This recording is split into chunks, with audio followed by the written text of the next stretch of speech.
चलो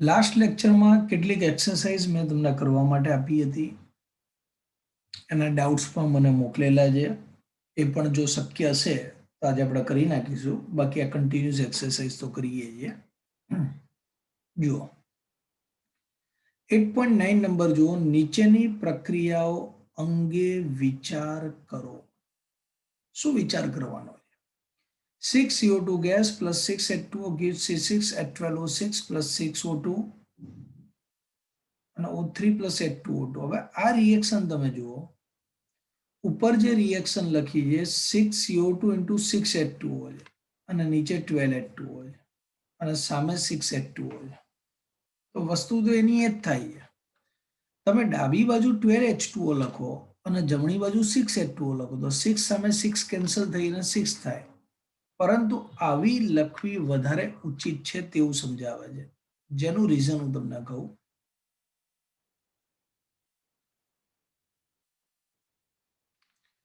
એ જે રિએક્શન જે વાસ્તવમાં એ પ્રકાશ સંશ્લેષણની પ્રક્રિયા છે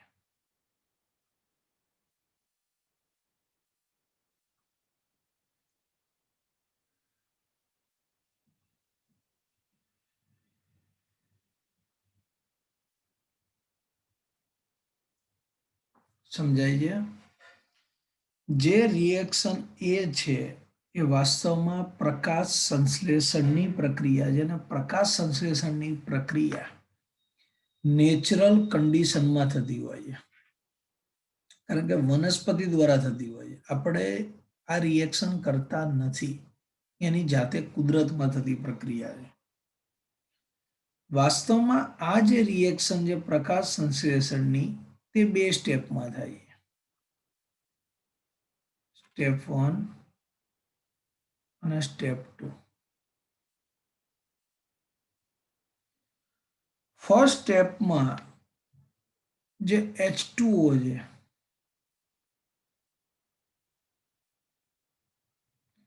તેના વિઘટનથી હાઇડ્રોજન અને ઓક્સિજન પ્રાપ્ત થાય છે આ જે પ્રક્રિયા છે જેમાં પાણીમાંથી હાઇડ્રોજન અને ઓક્સિજન પ્રાપ્ત થાય છે તેને આપણે સ્પષ્ટ લખી શકીએ છીએ કે પાણીનું વિઘટન ડીકમ્પોઝિશન ઓફ વોટર બીજું સ્ટેપ એવું છે કે આ જે ઓક્સિજન આ જે હાઇડ્રોજન આપણને મળે છે તો 6CO2 plus 12 hydrogen gives C6 H12O6 plus 6H2O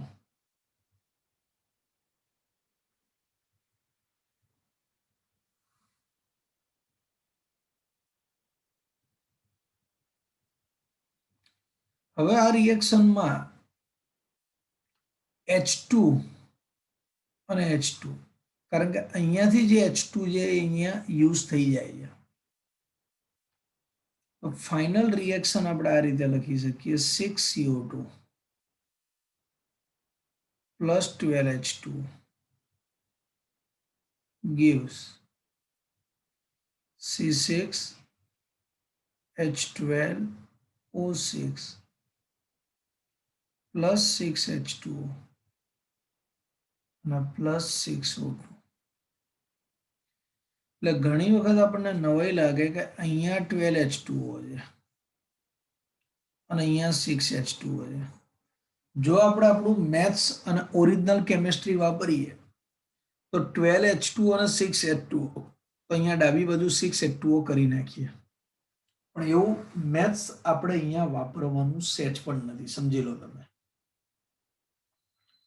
એવું જે ગણિત છે એ ગણિતનો આપણે સેજ પણ ઉપયોગ કરતા નથી અને દુરુપયોગ કહેવાય વાસ્તવમાં નેચરલ કન્ડિશનમાં જ્યારે પ્રક્રિયા થાય છે ત્યારે આ પ્રક્રિયામાં 12H2O જ વપરાય છે અને 12H2O વપરાયા પછી 6H2O નિપજ તરીકે બહાર નીકળે છે અને એનું ઉત્સર્જન થાય છે એટલે અહીંયા સ્પષ્ટ આપણે લખી શકીએ કે પ્રકાશ સંશ્લેષણની પ્રક્રિયામાં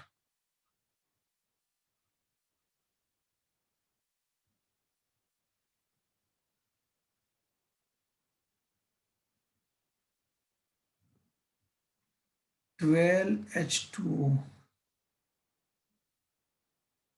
વપરાય છે. કેટલા H2O વપરાય છે? 12H2O. માટે તેને આ રીતે લખવી પડે. હવે ઘણાને એવું થાય કે આવડે કઈ રીતે? જાણો પછી આવડે, બીજો કોઈ એનો રસ્તો નથી. કારણ કે નેચરલ કન્ડિશનમાં જે લોકો બાયોલોજી ભણે છે એમને ખબર છે કે 12H2O વપરાય અને 6H2O, એટલે સામસામે ન ઉડાવવું જોઈએ. બીજી એક રિએક્શન જુઓ, O3 plus H2O2 gives H2O plus 2O2. અહીંયા 2O2 લખ્યું છે, એની જગ્યાએ નીચે શું લખ્યું છે કે O2 plus O2 લખો, 2O2 ના લખો. 2O2 ની જગ્યાએ O2 plus O2 લખો. કહું તમને જનરલી શું 2O2 લખો કે O2 plus O2 લખો, આપણા માટે સેમ છે. પણ 2O2 ક્યારે લખાય? જ્યારે બંને O2 સરખા હોય. એટલે એ રિએક્શનની પણ આપણે વાત કરીએ. સ્ટેપ 1 અને સ્ટેપ 2. અહીંયા ફર્સ્ટ રિએક્શનમાં એવું થયેલું છે કે O3 માંથી O2 અને પ્લસ O મળે છે. ઓઝોન જે છે ને એમાં ઓઝોન એ બહુ સારો એવો ઓક્સિડેશન કરતા છે, એટલે સરળતાથી ઓક્સિજન રિમૂવ કરશે અને તેમાંથી O2 આપણને પ્રાપ્ત થશે. સ્ટેપ 2 માં એવું છે કે H2O2 જે છે એ ઓક્સિજન સાથે પ્રક્રિયા કરશે અને પ્રક્રિયા કરી અને તેમાંથી 2H2O બનાવશે. ઓકે,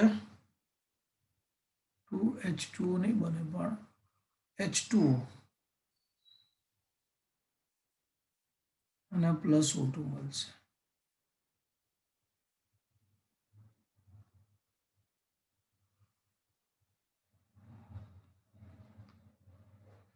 ચલો આમાં ઓક્સિજન અને ઓક્સિજન કેન્સલ, ફાઇનલ ઇક્વેશન લખાશે H2O2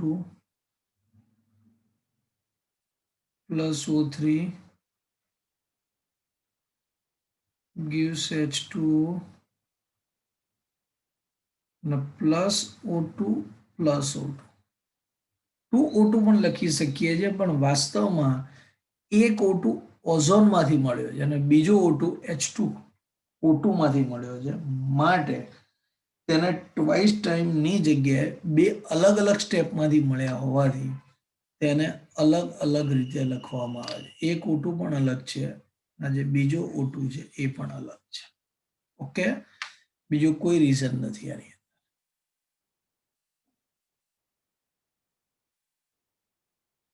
ચલો આના પછી 8.10 નંબરની એક્સરસાઇઝ સમજીશું આપણે.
બોલ જય, શું ડાઉટ છે?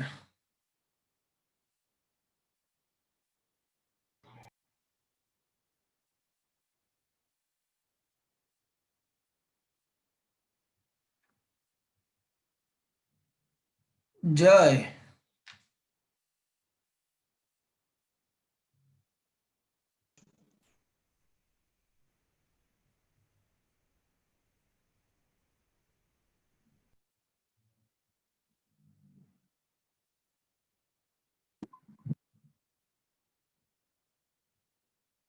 ઓકે, ચલો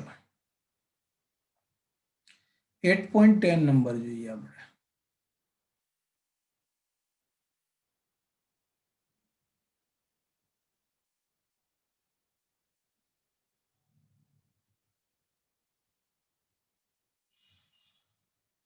જુઓ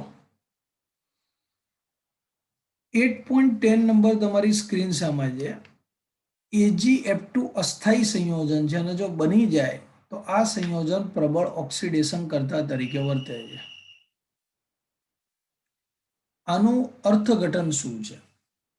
એક સિમ્પલ કન્સેપ્ટ તમને કહું કે AgF2 માં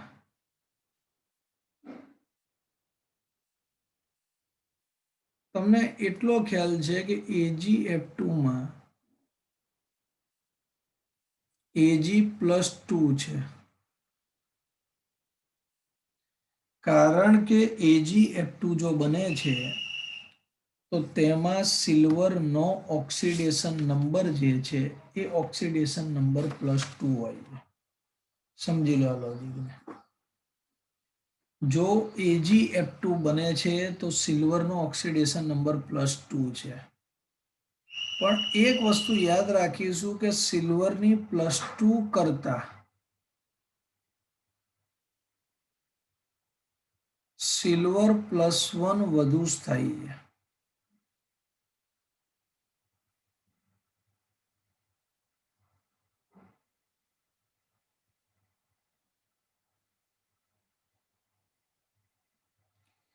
સિલ્વર ફ્લોરાઇડમાં સિલ્વર +2 છે, પણ સિલ્વર +2 કરતા સિલ્વર +1 વધુ સ્થાયી છે.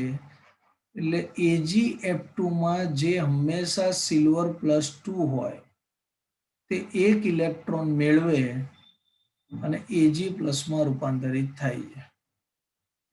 તો તમે આ રિએક્શનને ધ્યાનપૂર્વક જુઓ કે Ag+2 હંમેશા Ag+ માં રૂપાંતર થાય છે. આ પ્રક્રિયાને રિડક્શન તરીકે ઓળખીએ છીએ. માટે એવું કહી શકાય કે Ag+2 નું રિડક્શન થાય છે.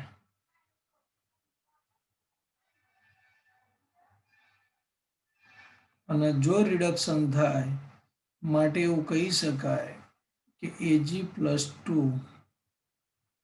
એ પ્રબળ ઓક્સિડેશન કરતા છે.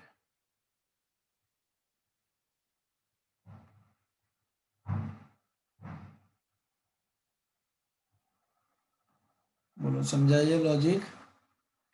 Ag+2 જે છે એ Ag+1 માં કન્વર્ટ થઈ જાય, કારણ કે જે સ્ટેબલ ઓક્સિડેશન અવસ્થા છે તેમાં રૂપાંતરિત થાય. જો Ag+2 નું Ag+ માં સરળતાથી રૂપાંતર થતું હોય, આનો અર્થ એવો છે કે Ag+2 નું સરળતાથી રિડક્શન થાય, અને રિડક્શન થાય તો તે સારો એવો ઓક્સિડેશન કરતા તરીકે ઓળખી શકાય. ઓકે, ચલો. જો કોઈ પ્રોબ્લેમ હોય તો બોલી શકો છો તમે.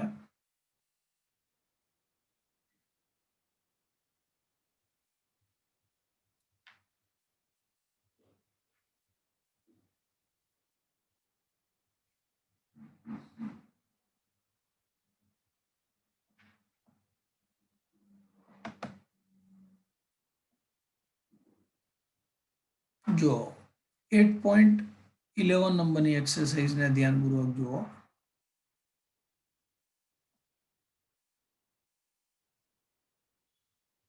જ્યારે ઓક્સિડેશન કરતા અને રિડક્શન કરતા વચ્ચે પ્રક્રિયા થાય છે, જો રિડક્શન કરતાનું પ્રમાણ વધારે હોય તો નિમ્નતર ઓક્સિડેશન અવસ્થા વાળું સંયોજન બને છે, અને ઓક્સિડેશન કરતાનું પ્રમાણ વધારે હોય તો ઉચ્ચતર ઓક્સિડેશન અવસ્થા વાળું સંયોજન બને છે. આ વિધાનનું વ્યાજબીપણું 3 ઉદાહરણો આપીને પુરવાર કરો. જો આમાં કેવું છે કે જ્યારે બે સંયોજન અથવા બે તત્વો કે સ્પીસીસ વચ્ચે જ્યારે પ્રક્રિયા થાય છે ત્યારે જેનું ઓક્સિડેશન થાય છે તેને રિડક્શન કરતા કહેવાય, અને જેનું રિડક્શન થાય તેને ઓક્સિડેશન કરતા તરીકે આપણે ઓળખીએ છીએ. હું તમને અહીંયા પહેલું ઉદાહરણ આપું એ. ચલો એક રિએક્શન તમને બતાવો. હવે આમાં તમારું ઉદાહરણ બનાવવાના હોય તો એ તમે બનાવી ના શકો, તમારે વાંચવા પડે. તમને આજે કોઈ સમીકરણ કે રકમ આપેલી હોય તો એનું સોલ્યુશન તમે લઈ શકો. આમાં તમારું ઉદાહરણ યાદ રાખવા પડે. હું તમને અહીંયા એક ઉદાહરણ બતાવું, સમજો. P4 plus Cl2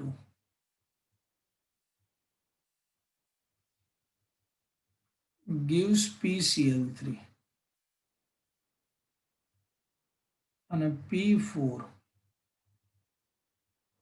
plus Cl2 gives PCl5. ચલો ઓક્સિડેશન આંકની ખાલી વાત કરીએ આપણે. અહીંયા ફોસ્ફરસ 0 છે, અહીંયા ક્લોરીન 0 છે, અહીંયા ફોસ્ફરસ +3 થશે અને અહીંયા -1 થશે. અહીંયા પણ 0 છે, સંતુલન કરીએ જ આપણે. અહીંયા +5 અને અહીંયા -1 થશે. હવે બહુ ધ્યાનપૂર્વક તમે વિચારો કે ફોસ્ફરસ 0 માંથી +3 થાય છે, તો આપણે અહીંયા લખી શકીએ ફોસ્ફરસ જે છે એ 0 માંથી +3 થાય છે, ઓક્સિડેશન છે, તો તેના માટે લખી શકીએ જે રિડક્શન કરતા. અને ક્લોરીનને ધ્યાનપૂર્વક જો, ક્લોરીન કોણ? ક્લોરીન શું છે? 0 માંથી -1 થાય, રિડક્શન થાય, તો તે કયો કરતા કહેવાય? ઓક્સિડેશન કરતા કહેવાય. હવે અહીંયા તમે ધ્યાનપૂર્વક જુઓ કે 3 Cl છે, તો આને હું સંતુલિત કરીશ, કારણ કે સંતુલિત તો આપણે કરવું પડશે. પહેલા અહીંયા 4 ફોસ્ફરસ વડે ગુણીશું, 4 તરી 12 એટલે અહીંયા 6. એ જ રીતે અહીંયા આગળ 4 ને અહીંયા 10. હવે જે પહેલો કેસ છે, ફર્સ્ટ જે છે P4 plus Cl2, તો અહીંયા જે ક્લોરીનનું પ્રમાણ છે એના કરતાં અહીંયા વધારે, એટલે જે પ્રથમ કેસ છે એમાં એવું કહી શકાય કે આ જે છે આનું પ્રમાણ વધુ છે અને બીજા કેસમાં આનું પ્રમાણ વધુ છે. સાપેક્ષ રીતે જોવાનું છે. 6Cl2 સામે P4 છે અને P4 સામે 10Cl2 છે, એટલે સાપેક્ષ રીતે જોવાનું. એવું નહીં કે આ 1 મોલ છે અને 6 મોલ છે, સાપેક્ષ. જો ફોસ્ફરસ સાથે તમે ક્લોરીન 6 મોલ લો છો, એનો અર્થ કે ઓછો છે 10 કરતા, તો ફોસ્ફરસ વધુ, આ ઓછું. અને જો 10 મોલ ક્લોરીન લો છો, આ વધુ, આ ઓછું. હવે આપણને શું કીધું છે અહીંયા આગળ જો, જ્યારે ઓક્સિડેશન ને રિડક્શન કરતા વચ્ચે પ્રક્રિયા થાય છે ત્યારે રિડક્શન કરતાનું પ્રમાણ વધુ હોય, તો આ વધુ છે. જો આ વધુ છે અને જે વધુ છે એ કયો કરતા છે? રિડક્શન કરતા છે. જો તો નિમ્નતર ઓક્સિડેશન અવસ્થાવાળું સંયોજન મળશે. અહીંયા જે સંયોજન મળ્યું એમાં ફોસ્ફરસની નિમ્નતર ઓક્સિડેશન અવસ્થા છે, નિમ્નતર ઓક્સિડેશન અવસ્થા છે. કેટલી મળી નિમ્નતર ઓક્સિડેશન અવસ્થા? +3. પણ એવું લખ્યું છે ઓક્સિડેશન કરતા વધુ હોય, આ રે વધુ, તો આ કયો કરતા છે? ઓક્સિડેશન કરતા છે, સાઈડમાં લખેલું જ છે. તો જે ઓક્સિડેશન અવસ્થા મળી એ ઉચ્ચતર મળે છે. ફોસ્ફરસની ઉચ્ચતર ઓક્સિડેશન અવસ્થા મળે અને આ ઉચ્ચતર ઓક્સિડેશન અવસ્થા કેટલી મળે છે? +5 મળે. ઓકે, 2 મિનિટ શાંતિ જોઈ લો. તમને કઈ ડાઉટ્સ લાગતું હોય તો કહો મને.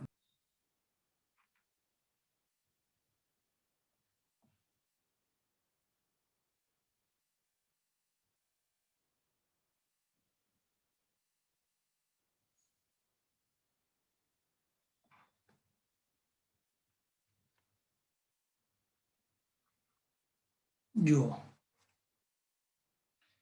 બીજું એક ઉદાહરણ આપણે અહીંયા આગળ સમજીએ.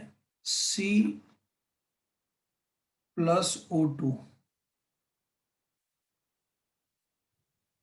gives CO2.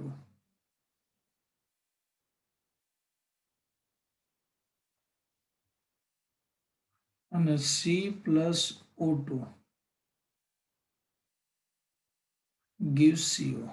અહીંયા સંતુલન કરી દઈએ આપણે.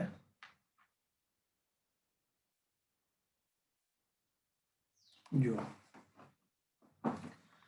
હવે સૌપ્રથમ ઓક્સિડેશન નંબર, તો carbon 0 oxygen 0, carbon +4 oxygen -2, carbon 0 oxygen 0, carbon +2 અને ઓક્સિજન -2. તો ધ્યાનપૂર્વક જુઓ કે કાર્બન 0 માંથી 4 થયું છે એટલે ઓક્સિડેશન થયું છે, અને ઓક્સિડેશન થયું છે તો તેને રિડક્શન કરતા કહેવાય. ઓક્સિજનની વાત કરીએ તો ઓક્સિજન 0 માં -2 થયું, રિડક્શન થયું છે, તેને ઓક્સિડેશન કરતા કહેવાય. હવે બંનેમાં તમે ધ્યાનપૂર્વક જુઓ કે ઓક્સિજનનું પ્રમાણ તો સેમ જ છે, O2 જ છે, પણ કોનું પ્રમાણ વધારે છે તો એ વધારે પ્રમાણ તમને ખબર પડી જશે કે બંનેમાં ઓક્સિજન ઓક્સિજન જ છે, પણ અહીંયા કાર્બન છે એ વધારે છે, તો આ લખી શકાય વધુ પ્રમાણ. અને અહીંયા કાર્બનની સાપેક્ષ ઓક્સિજન વધુ પ્રમાણ લખાય. ઓકે, હવે તમે જોઈ શકો છો કે આ જે કાર્બન છે રિડક્શન કરતા છે, તો અહીંયા લખીશું રિડક્શન કરતા. અને રિડક્શન કરતાનું પ્રમાણ વધુ હોય ત્યારે કાર્બનની નિમ્નતમ ઓક્સિડેશન અવસ્થા મળશે. કેટલી મળશે? +2. તે જ પ્રમાણે વધુ પ્રમાણ કોનું છે? ઓક્સિડેશન કરતાનું. અને ઓક્સિડેશન કરતાનું પ્રમાણ વધુ છે ત્યારે કાર્બનની ઉચ્ચતમ ઓક્સિડેશન અવસ્થા મળશે. બરાબર છે? કેટલી આવશે અવસ્થા? +4. આવા આપણને 3 ઉદાહરણ આપવાના કીધા છે. તમે પણ તમારી રીતે આવા ઉદાહરણો શોધી શકો છો.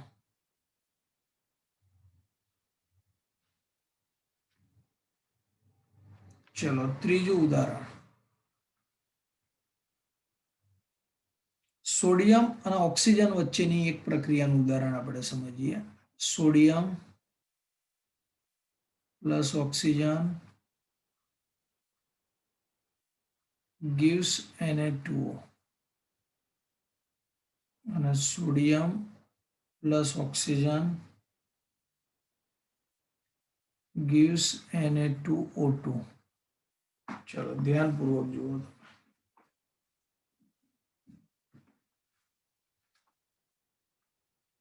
સોડિયમ અને ઓક્સિજનની વાત કરીએ આપણે.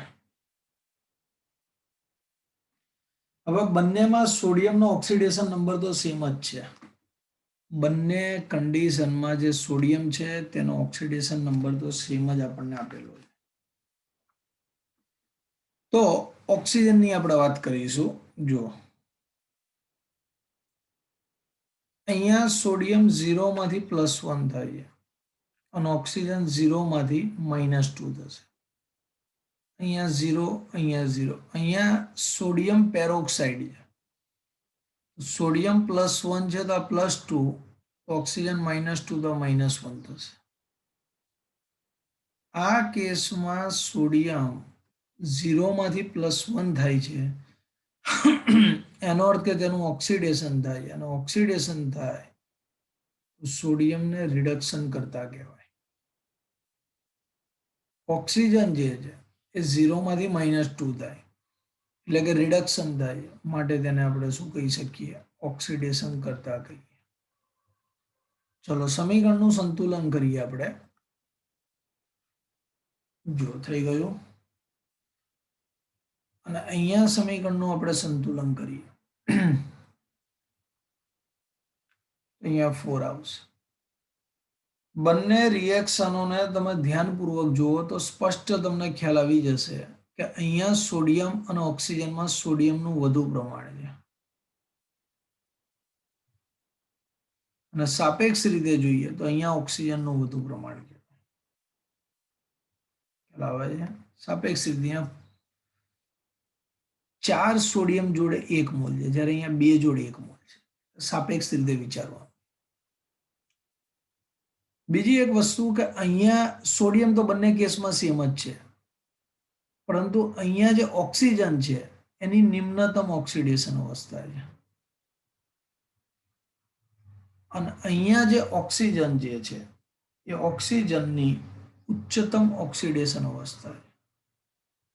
બરાબર છે, કારણ કે -2 નાનું કહેવાય અને -1 મોટું. ઓકે, તો આ રીતે તમે સમજાવી શકો છો. 3 ઉદાહરણો આપણી જોડે માંગ્યા હતા, માટે 3 ઉદાહરણનું આપણે ડિસ્કશન કરેલું છે. આવું ઘણું બધું તમે તમારી જાતે પણ બનાવી શકો છો.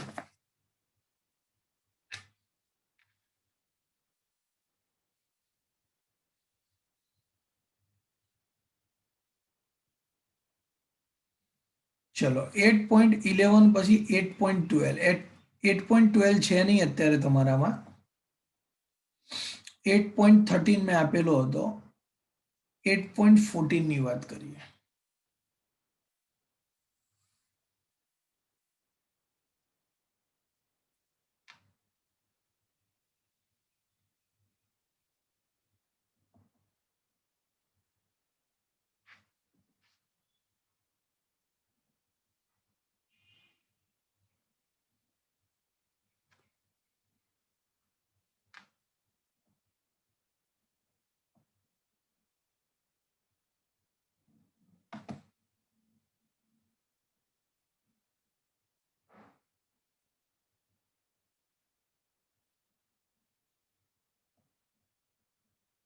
જો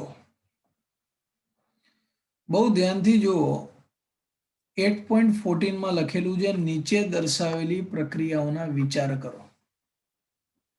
ઉપરોક્ત પ્રક્રિયામાં એક જ રિડક્શન કરતા થાયોસલ્ફેટ, આયોડીન અને બ્રોમિન બંને સાથે જુદી જુદી રીતે પ્રક્રિયા કરે છે. તો ધ્યાનપૂર્વક તમે બંને રિએક્શનને જુઓ તો આયોડીન અને બ્રોમિન બંને થાયોસલ્ફેટ સાથે અલગ અલગ રીતે પ્રક્રિયા કરે છે, અને એવું શા માટે થાય છે તેની સમજૂતી આપણે આપવાની છે. જુઓ, આ ફર્સ્ટ રિએક્શન છે અને આ સેકન્ડ રિએક્શન છે. બંનેની સમજૂતી હું તમને આપું છું. પહેલા ફર્સ્ટ રિએક્શન લખું છું અહીંયા આગળ. 2s2O3 -2 plus I2 gives S4O6 -2 plus 2I minus. બીજી રિએક્શન છે S2O3 -2 plus 2Br2 plus 5H2O gives 2SO4 -2 4Br minus અને 10H plus. ચલો હવે તમારે મને ઓક્સિડેશન આંક કહેવાના છે. ચલો બંનેમાં સેમ જ છે. સલ્ફરનો ઓક્સિડેશન નંબર શું છે જણાવો ચેટમાં. ઝડપથી જણાવો કે સલ્ફરનો ઓક્સિડેશન નંબર શું છે.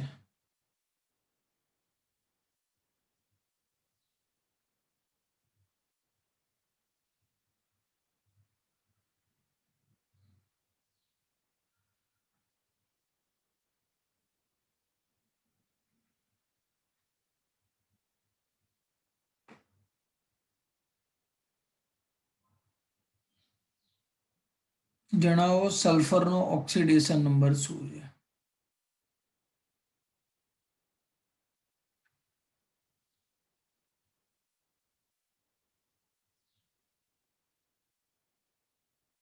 ઓકે, +2 ઓક્સિડેશન નંબર છે.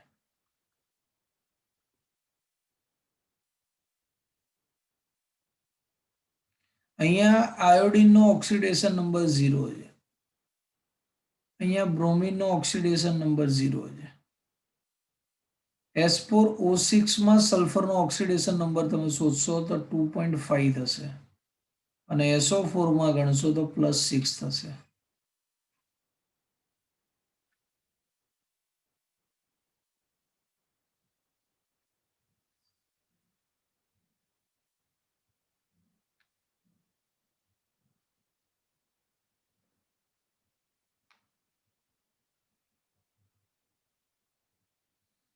જો હવે આનો અર્થ શું થાય તમે ધ્યાનપૂર્વક વિચારો કે બંને રિએક્શન સેમ છે. અહીંયા આયોડિન 0 માંથી -1 થાય છે, બ્રોમિન પણ 0 માંથી -1 થાય છે, એટલે આયોડિનનું રિડક્શન થાય છે અને આયોડિનનું રિડક્શન થાય છે માટે આયોડિન ઓક્સિડેશન કરતા તરીકે વર્તે છે. પહેલામાં 2 માંથી 2.5 જ થાય છે જ્યારે બીજામાં 2 માંથી 6 થાય છે. આ ઘટનાને સારી રીતે આ પ્રમાણે લખી શકાય કે બ્રોમિન એ આયોડિન કરતા વધારે પ્રબળ ઓક્સિડેશન કરતા છે.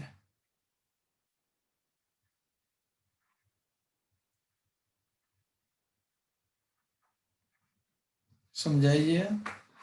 બ્રોમિન જે છે એ બ્રોમિન વાસ્તવમાં આયોડિન કરતા વધારે સારો પ્રબળ ઓક્સિડેશન કરતા છે અને જો બ્રોમિન આયોડિન કરતા વધારે પ્રબળ ઓક્સિડેશન કરતા છે એનું રીઝન એ છે કે બ્રોમિનની વિદ્યુત ઋણતા આયોડિન કરતા વધારે છે.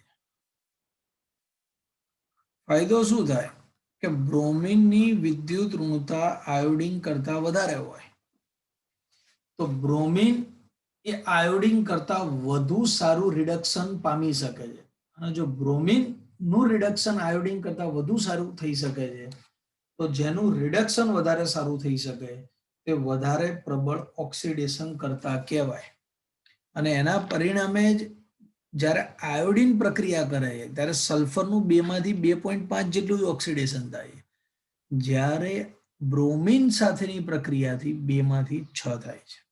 ઓકે,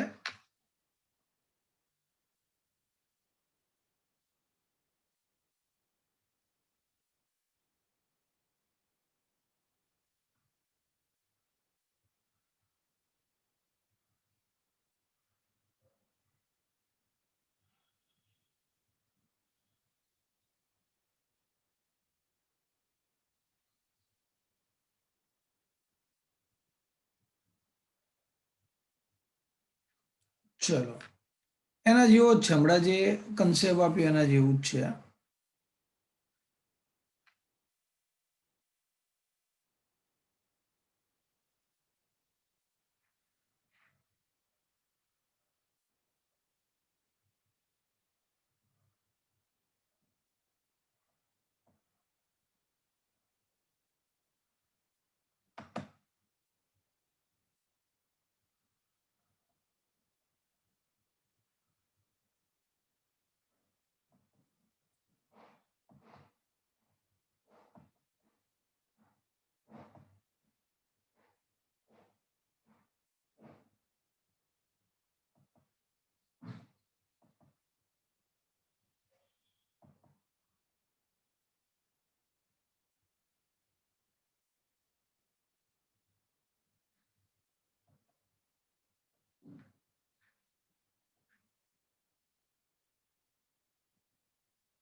જો હવે જે આપણે સમજવાનું છે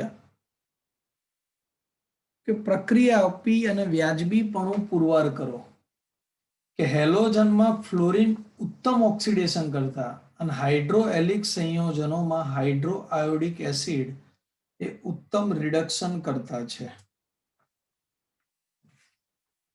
જો આ વસ્તુ જ્યારે આપણે અધાતુનું વિસ્થાપન સમજ્યા હતા તેની અંદર પણ આ કન્સેપ્ટ આવેલો છે. પહેલો જ કન્સેપ્ટ આપણે એ જોવાનો છે, વિદ્યુત ઋણતા વિશે વાત કરવાની છે.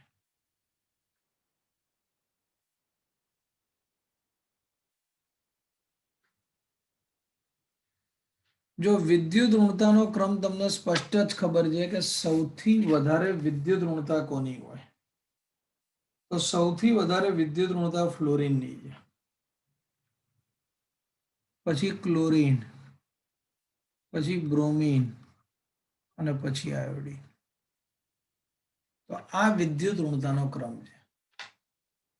હવે એક વસ્તુ બહુ ક્લિયર છે કે જેની વિદ્યુત ઋણતા વધારે હોય તે સરળતાથી ઇલેક્ટ્રોનને આકર્ષી શકે, અને જે સરળતાથી ઇલેક્ટ્રોનને આકર્ષી શકે તેનું સરળતાથી રિડક્શન થઈ શકે, અને જેનું સરળતાથી રિડક્શન થઈ શકે એ સૌથી ઉત્તમ ઓક્સિડેશન કરતા કહેવાય. ઓકે, આપણે એવું લખી શકીએ કે સૌથી વધુ વિદ્યુત ઋણતા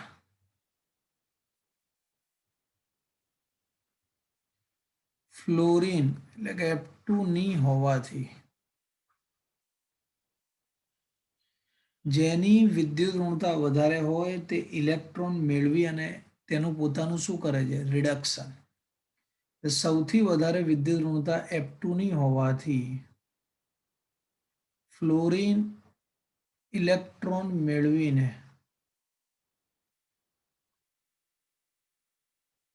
પોતાનું રિડક્શન કરે છે.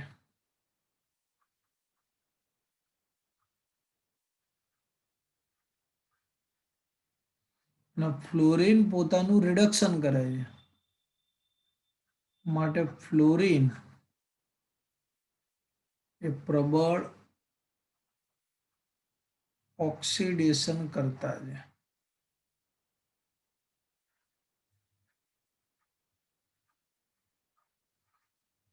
ઓકે, સમજાય લોજિક? સૌથી વધારે વિદ્યુત ઋણતા ફ્લોરિનની છે. આથી ફ્લોરિન ઇલેક્ટ્રોન મેળવી અને પોતાનું રિડક્શન કરે છે. અને ફ્લોરિન જો ઇલેક્ટ્રોન મેળવી અને પોતાનું રિડક્શન કરતું હોય તો ફ્લોરિન એ સૌથી પ્રબળ ઓક્સિડેશન કરતા કહેવાય. અને એનું ઉદાહરણ હું તમને અહીંયા આગળ આપું છું. ધારો કે ફ્લોરિનની પ્રક્રિયા તમે કોઈ પણ હેલોજન સાથે કરો છો, તો ફ્લોરિન તેમાંથી ઇલેક્ટ્રોન મેળવશે અને હેલોજન મુક્ત થશે. અહીંયા જે x છે, x બરાબર શું આવી શકશે સમજી લો તમે. આ જે x છે તો x બરાબર ક્લોરીન પણ હોઈ શકે છે, બ્રોમિન પણ હોઈ શકે છે, અને આયોડીન ગમે તે હોઈ શકે છે. કહેવાનો અર્થ એવો છે કે ક્લોરીન, બ્રોમિન અને આયોડીન કોઈ પણ આયન હોય જેની ફ્લોરિન સાથે રિએક્શન થાય તો ફ્લોરિન સરળતાથી ઇલેક્ટ્રોન પોતાની તરફ આકર્ષે છે અને ફ્લોરિનનું પોતાનું રિડક્શન થશે, માટે તે સૌથી પ્રબળ ઓક્સિડેશન કરતા તરીકે ઓળખાય છે. હવે આનાથી ઊંધું છે કે હાઇડ્રોહેલિક સંયોજનોમાં હાઇડ્રોઆયોડિક એસિડ ઉત્તમ રિડક્શન કરતા છે. ચલો બીજો કન્સેપ્ટ જોઈએ.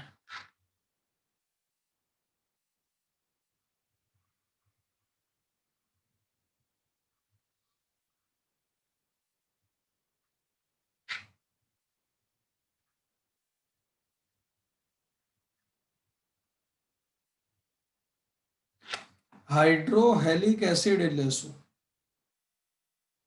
હાઇડ્રોહેલિક એસિડ એટલે HI, HBr વગેરે, HCl.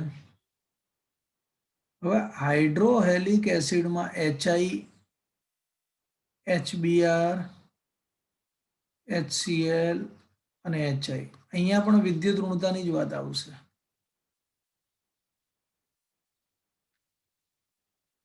તમે વિચારો કે સૌથી ઓછી વિદ્યુત ઋણતા કોની છે?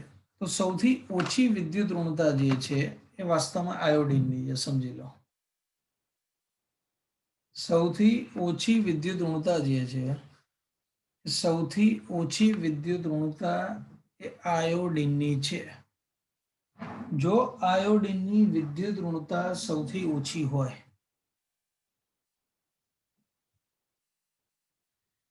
તો એનો અર્થ એવો થયો કે આ જે I માઇનસ છે સરળતાથી ઇલેક્ટ્રોન ગુમાવી શકે છે, અને I માઇનસ સરળતાથી ઇલેક્ટ્રોન ગુમાવી શકે છે, તો I માઇનસ નું સરળતાથી ઓક્સિડેશન થઈ શકે છે, અને ઓક્સિડેશન થઈ શકે તો તે સૌથી પ્રબળ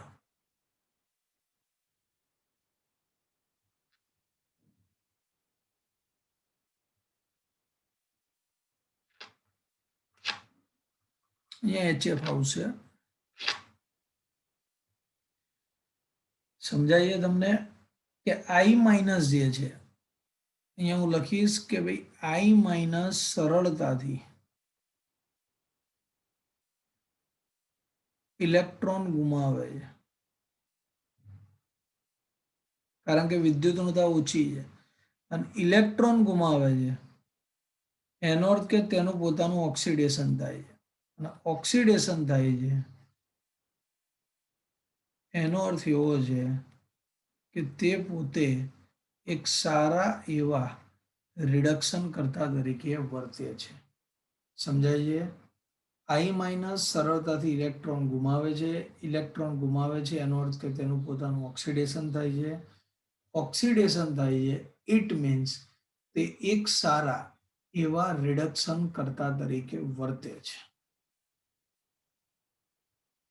ઓકે, દાખલા તરીકે આપણે કોઈ રિએક્શન બતાવી હોય તો હું તમને બતાવી શકું છું એક રિએક્શન કે તમે HF ની H2SO4 સાથે પ્રક્રિયા કરો તો HF પ્રક્રિયા નહીં કરે, કશું જ નહીં થાય. પણ જો HI ની પ્રક્રિયા કરશો તમે H2SO4 સાથે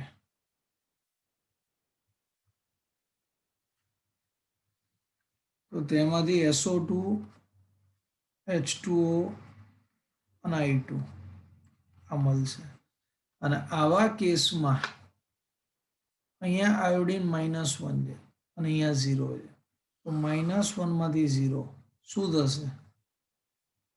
ઓક્સિડેશન, અને ઓક્સિડેશન થશે, માટે એવું કહી શકાય કે HI જે છે એ વાસ્તવમાં પ્રબળ રિડક્શન કરતા છે. ઓકે, ફ્લોરિન જે છે એ પ્રબળ ઓક્સિડેશન કરતા છે, એ રીતે HI જે છે એ પ્રબળ રિડક્શન કરતા છે. બંને પરસ્પર વિરોધી છે. જે ઇલેક્ટ્રોન સરળતાથી મેળવી શકે છે એનું પોતાનું રિડક્શન થાય છે, માટે તે ઓક્સિડેશન કરતા છે, અને જેની વિદ્યુત ઋણતા ઓછી છે તે ઇલેક્ટ્રોન મેળવી નથી શકતો, ગુમાવે છે, ઓક્સિડેશન થાય છે તો તે રિડક્શન કરતા છે.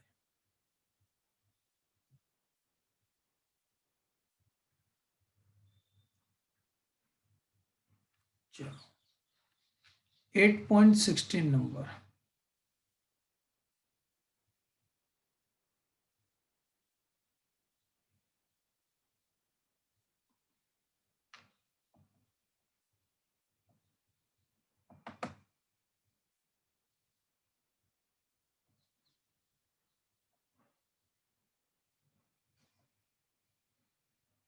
જો નીચે દર્શાવેલી પ્રક્રિયા શા માટે થાય છે, અને આમાં આ એક સંયોજન છે, આ પ્રક્રિયાનો તમે શું નિષ્કર્ષ કાઢી શકો? જનરલી કેવું છે કે ફ્લોરિનની વિદ્યુત ઋણતા સૌથી વધારે છે, એટલે ફ્લોરિન હંમેશા ઇલેક્ટ્રોન મેળવે છે, પણ ફ્લોરિન ઇલેક્ટ્રોન સરળતાથી ગુમાવતું નથી. સમજી લો આ વસ્તુને. ફ્લોરિન હંમેશા ઇલેક્ટ્રોન મેળવે છે, પરંતુ તે સરળતાથી ઇલેક્ટ્રોન ગુમાવતું નથી, પણ આ પ્રક્રિયામાં કંઈક અપવાદ કેસ થયેલો છે, જોઈ લો તમે. જો આખી રિએક્શન હું લખું છું અહીંયા આગળ અને એના ઓક્સિડેશન નંબરની ચર્ચા કરીએ, O6 minus 4 plus 2F minus plus 6H plus gives XeO3 plus F2 plus 3H2. જો ધ્યાનપૂર્વક તમે જુઓ કે ઓક્સિજનનો ઓક્સિડેશન નંબર -2 લો તમે તો ઝેનોનનો ઓક્સિડેશન નંબર તમને શું મળશે? -2 લો તો -12 સામે જાય 12 -4 એટલે +8 ઓક્સિડેશન નંબર મળશે તમને. બરાબર છે દિશિત. ફ્લોરિન અહીંયા -1, અહીંયા ઝેનોન +6 અને ફ્લોરિન 0. બહુ રેર કેસમાં તમને એવું જોવા મળે કે ફ્લોરિનનું ઓક્સિડેશન થયું, કારણ કે ફ્લોરિન હંમેશા ઇલેક્ટ્રોન મેળવવાની વૃત્તિ ધરાવે છે, ગુમાવવાની તેની વૃત્તિ ભાગ્ય હોય છે. મોસ્ટ ઓફ ફ્લોરિનની વૃત્તિ ઇલેક્ટ્રોન મેળવવાની છે. તમે જોઈ શકો છો કે ફ્લોરિન 8 માંથી 6 થયું તો શું થયું? રિડક્શન. અને રિડક્શન થયું એનો અર્થ તે કયો કરતા છે? ઓક્સિડેશન કરતા છે.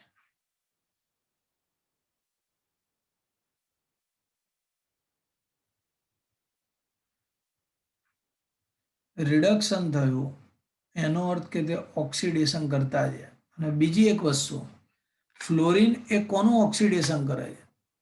XeO6 - 4 એ કોનું ઓક્સિડેશન કરે છે? ફ્લોરિનનું કરે છે. લખી શકાય કે આ પ્રક્રિયામાં જનરલી ફ્લોરિનનું ઓક્સિડેશન થાય જ નહીં. ફ્લોરિનની વિદ્યુત ઋણતા એટલી વધારે છે કે ફ્લોરિનનું રિડક્શન જ થાય. તો લખી શકીએ કે આ પ્રક્રિયામાં XeO6 - 4 દ્વારા F નું ઓક્સિડેશન થાય છે. અને બીજું કે આ XeO6 - 4 ને આ રીતે બતાવ્યો છે, Na4 XeO6 રકમમાં આપેલું છે. આ જે છે એ ફ્લોરિન કરતા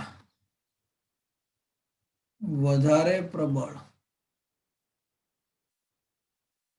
ઓક્સિડેશન કરતા છે. કેવું ઓક્સિડેશન કરતા છે? ફ્લોરિન કરતા પણ વધારે પ્રબળ ઓક્સિડેશન કરતા છે, કારણ કે આ સંયોજને ફ્લોરિનનું ઓક્સિડેશન કર્યું છે અને સંયોજને પોતાનું રિડક્શન કર્યું છે, માટે તે ફ્લોરિન કરતા પણ વધારે પ્રબળ ઓક્સિડેશન કરતા તરીકે આપણે તેને લઈ શકીએ છીએ. ઓકે, કેવો ઓક્સિડેશન કરતા તરીકે લઈ શકીએ છીએ આપણે તેને? ફ્લોરિન કરતા પણ વધારે પ્રબળ ઓક્સિડેશન કરતા છે તેવું આપણે માની શકીએ.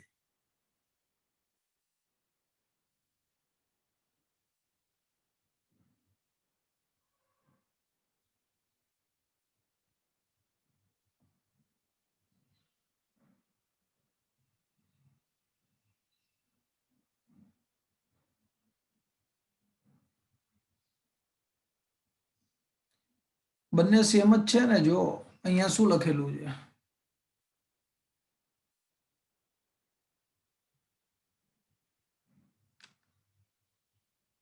જો આ શું છે? XeO6 અને આ શું છે? કારણ કે એમાં પ્રક્રિયામાં ભાગ કોણ લે છે? આ જે સંયોજન છે Na4 XeO6, એમાં સોડિયમ પ્રક્રિયામાં ભાગ લેતો નથી, સોડિયમ પ્લસ તરીકે છે, તો 4 સોડિયમને કાઢી નાખ્યા તો રહ્યું શું? XeO6 અને -4.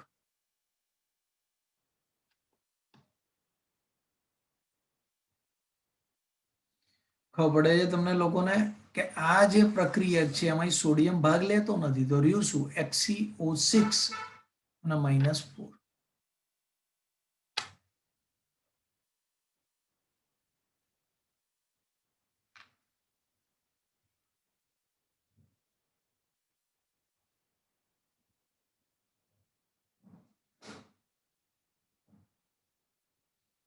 ચલો 8.17 નંબર જોઈએ. નીચેની પ્રક્રિયાઓનો વિચાર કરો, કરી નાખીએ. નીચેની પ્રક્રિયાઓના વિચાર કરો, કરી નાખીએ.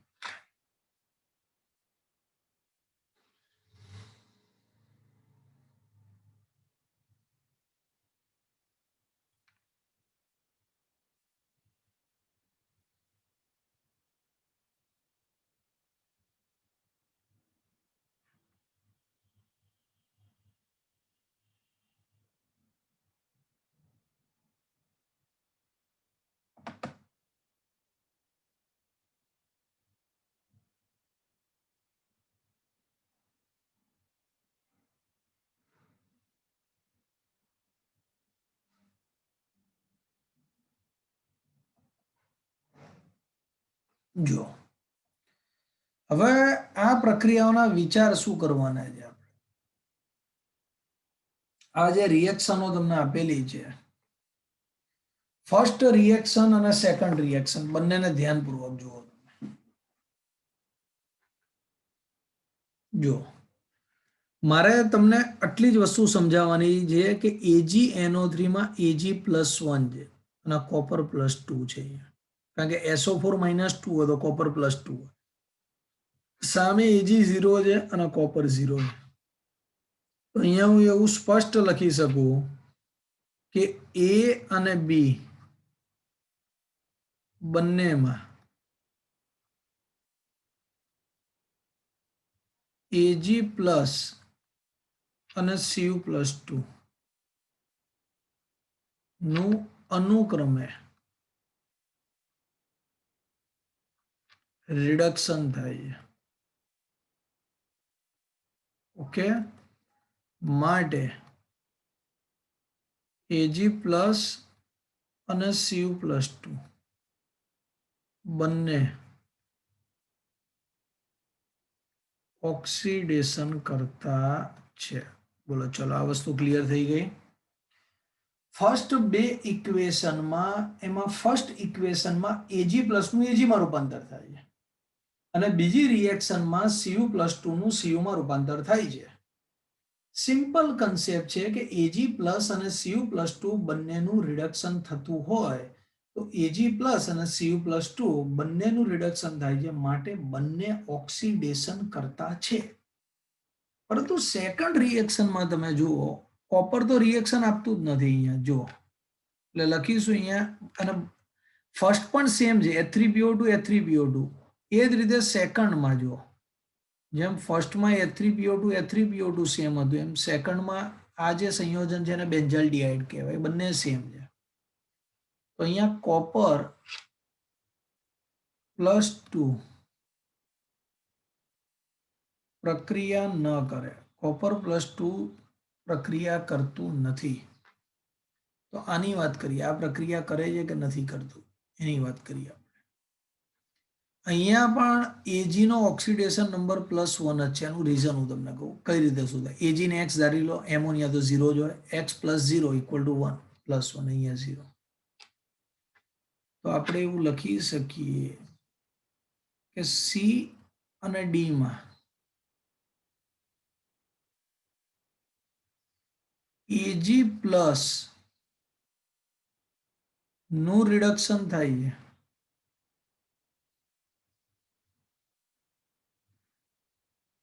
પરંતુ Cu+2 પ્રક્રિયા આપતો નથી. સમજાયું લોજી? રિએક્શન C અને D માં Ag+ નું રિડક્શન થાય છે, પણ કોનું નથી થતું? Cu+2 નું થતું નથી. માટે એવું કહી શકાય કે Ag+ એ Cu+2 કરતા વધુ પ્રબળ ઓક્સિડેશન કરતા છે. કારણ કે તમે જુઓ કે H3PO3 સાથે બંને પ્રક્રિયા આપે છે, તો બેન્ઝાલ્ડિહાઇડ, આ જે સંયોજન છે ને એનું નામ થાય બેન્ઝાલ્ડિહાઇડ.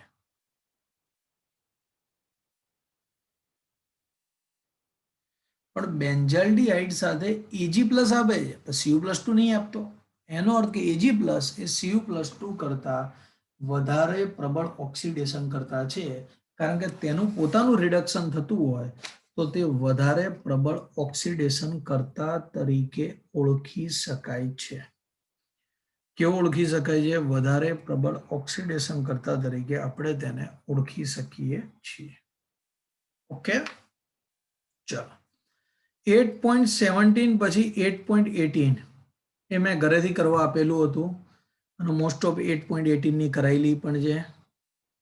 8.19 માં મને ડાઉટ્સ આપવામાં આવેલા છે આજે, એ હું સોલ્વ કરી દઉં છું. 8.19 ના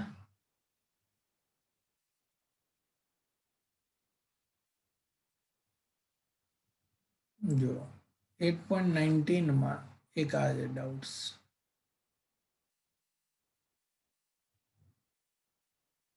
આ કરાયેલી છે 8.19 માં બી, તો બી અને સી બંને કરાયેલી છે.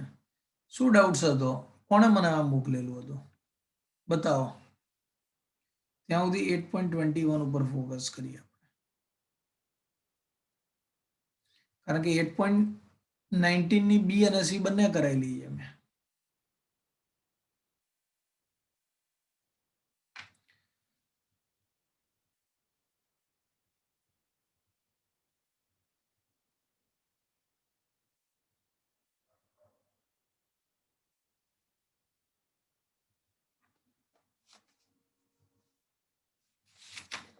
.13 ની બી ઓકે જોઈ લઈએ.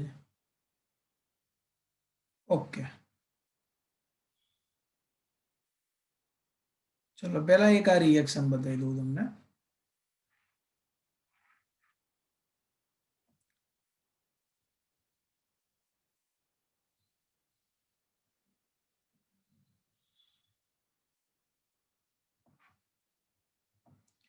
આમાં શું કોઈ પણ એક રીતે કરાયેલી હોય તો બીજી રીતે કરવી બહુ ઈઝી રહેતી હોય છે તમારા માટે.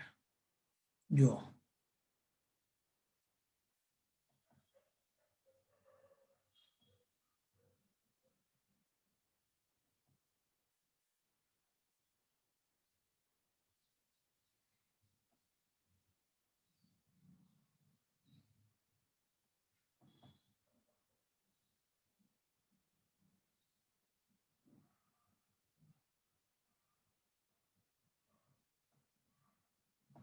જો Mn+3 દ્રાવણમાં અસ્થાયી છે.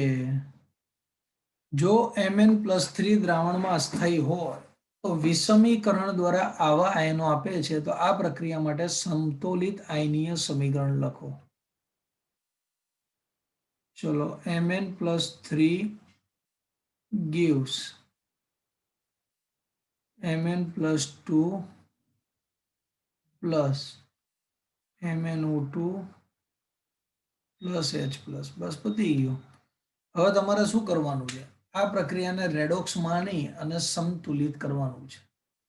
બસ આ પ્રક્રિયા માટે સમતુલિત આયનીય સમીકરણ લખો. બસ ખાલી સંતુલિત આયનીય સમીકરણ જ બનાવવાનું છે. ટૂંકમાં અને રેડોક્સની રીતે તમારે સોલ્વ કરવાનું છે. કરી નાખીએ. જો હવે એવું નથી કીધું કે કઈ રીતે કરો, કોઈ પણ રીતે કરો, કરી નાખીએ. આપણને જે રીતે આવડે ઓક્સિડેશન આંક પદ્ધતિ વાપરીએ. ચલો અહીંયા લખી દઈએ સ્ટેપ 1. સ્ટેપ 1 માં બધાના ઓક્સિડેશન નંબર આપણે લખવાના છે. Mn નો ઓક્સિડેશન નંબર ખબર છે +3, Mn નો +2, અહીંયા Mn નો +4, જેમાં ચેન્જ થાય એ જ લખવાના છે આપણે. ચલો સ્ટેપ 2. અને બીજું અહીંયા H+ આપેલો છે એટલે એસિડિક માધ્યમ હોય. સ્ટેપ 2 ની અંદર આપણે આવું લખતા હોઈએ છીએ કારણ કે વિષમીકરણ થાય છે એટલે Mn ને 2 વખત લખીશું. કારણ કે એક Mn માંથી 2 Mn માં એરો ન વાગી શકે એટલે અહીંયા 2 વખત લખીશું.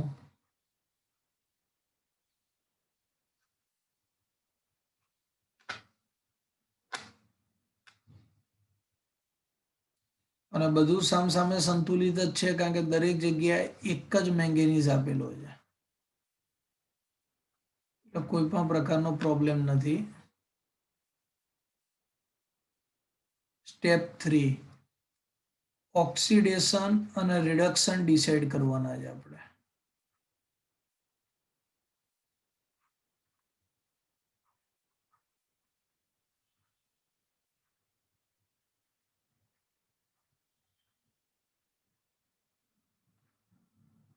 ચાલો, ઓક્સિડેશન અને રિડક્શન આપણે ડિસાઇડ કરવાના છે, કરી નાખીએ.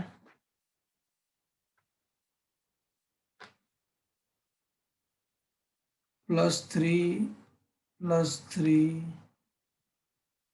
+2 અને +4. જો ધ્યાનપૂર્વક વિચારો, +3 માંથી +2 અને +3 માંથી +4, તો 3 માંથી 2 થાય તો તેને શું કહેવાય? રિડક્શન કહેવાય. લખી શકાય ઓક્સિડેશન આંકમાં એકનો ઘટાડો માટે રિડક્શન, અને 3 માંથી 4 ઓક્સિડેશન આંકમાં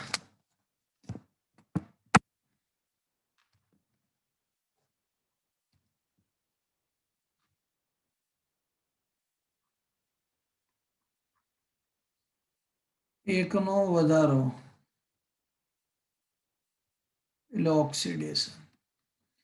હવે જો અહીંયા લસા લેવાનો કોઈ અર્થ નથી, એક સ્ટેપ આપણું ઘટી ગયું, કારણ કે એકનો ઘટાડો થાય છે અને સામે એકનો વધારો થાય છે. 1 અને 1 સામ સામે આવી જાય છે, તો કોઈ ટેન્શન નથી આપણને એકનો વધારો ને એકનો ઘટાડો થતો હોય. એટલે ડાયરેક્ટ સ્ટેપ 4 માં વીજભારના સંતુલનની જ વાત આવશે. Mn+3 + Mn+3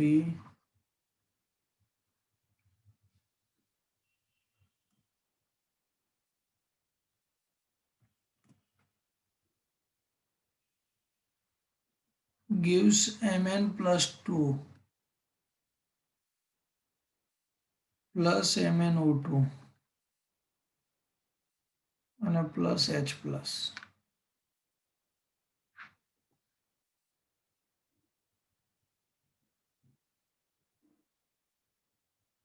જો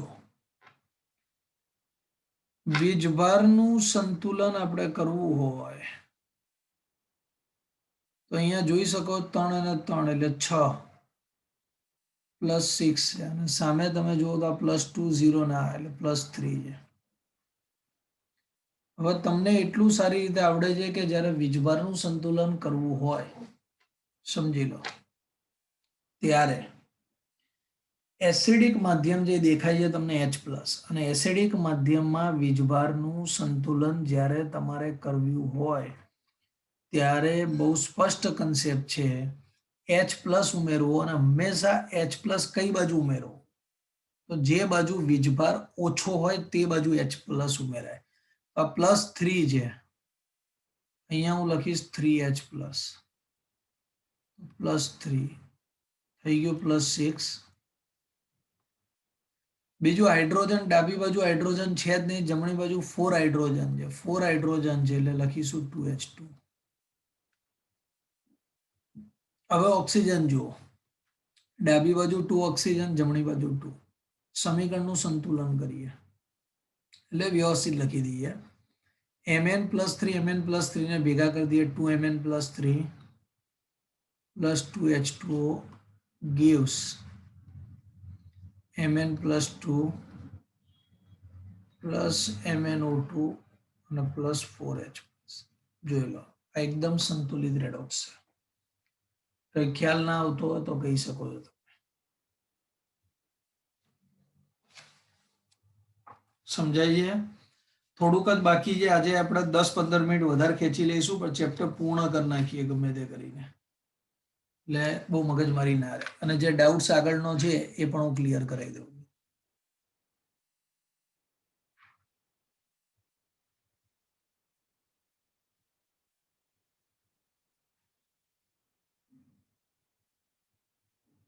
ચલો, આના પછી 8.22 નંબરની એક્સરસાઇઝ છે.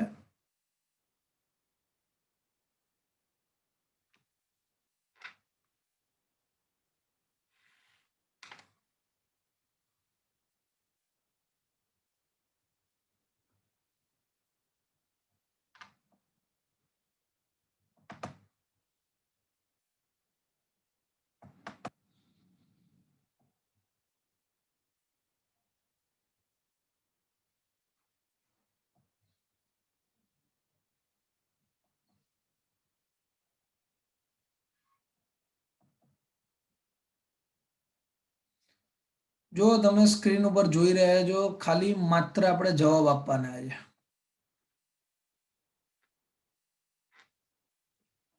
8.22માં એવું છે કે નીચેના તત્વોને ધ્યાન રાખીને ઉત્તર આપો. એવું તત્વો ઓળખી બતાવો જે માત્ર ઋણ ઓક્સિડેશન અવસ્થા ધરાવે છે. તો એ તમને સરળતાથી ખબર પડશે, ફ્લોરિન. એવું નથી, એકાદું સંયોજન એવું પણ છે જે ધન છે, પણ માત્ર ઋણ એટલે મોસ્ટ ઓફ ઋણ હોય છે. કોઈ અનસ્ટેબલ સંયોજનો બનાવીએ તો તેમાં ફ્લોરિન ધન બની શકે. એટલે પહેલાનો આન્સર બહુ કમ્પ્લીટ છે. બરાબર છે. ચલો બીજું છે, એવું તત્વો ઓળખી બતાવો જે માત્ર ધન હોય. ચલો જવાબ આપો મને. એવું તત્વો ઓળખી બતાવો જે માત્ર ધન હોય. ચલો આપણે પૂછીશું, જે લોકો જવાબ આપ્યા છે એમને પૂછીશું. શ્યામ પટેલ, શા માટે તે આ જવાબ લખ્યો? હા સર. સર આમાં ફ્લોરિન માત્ર ઋણ દર્શાવે, આમાં આયોડીન છે એ ધન અને ઋણ બંને દર્શાવે, અને નિયોન હોય એ તો કોઈ વીજભાર જ ના, એટલે ઓક્સિડેશન અવસ્થા ના દર્શાવે, એટલે સીઝિયમ હોય એ માત્ર ધન હોય. બરાબર છે, સારી વસ્તુ તે વાપરી. અને બીજું પણ હું તમને આમાં કહી દઉં કે સીઝિયમ એ સમૂહ એકનું તત્વ છે. Lithium, sodium, potassium, rubidium, caesium અને ફ્રાન્સિયમ સમૂહ એક, અને સમૂહ એક ઓલવેઝ +1 જ હોય. પરફેક્ટ. એવું તત્વ ઓળખી બતાવો છે ધન અને ઋણ બંને દર્શાવે. આયોડીન, કારણ કે આયોડીનમાં તમે જો -1 થી માંડી અને +7 સુધીની જુદી જુદી અવસ્થાઓ જોવા મળે છે. અને એવું તત્વ બતાવો જે ધને ના હોય ને ઋણે ના હોય. તો નિયોન જોઈ લો. એવું તત્વ ઓળખી બતાવો જે ધન પણ ના હોય અને ઋણ પણ ના હોય. તો એ છે નિયોન. બોલો, સમજાઈ ગયા? એટલે પ્રશ્ન બહુ મોટો છે પણ જવાબ એનો બહુ જ નાનો છે. નાના નાના MCQ હોય એવું લાગે આપણને. ચલો એના પછી 8.23.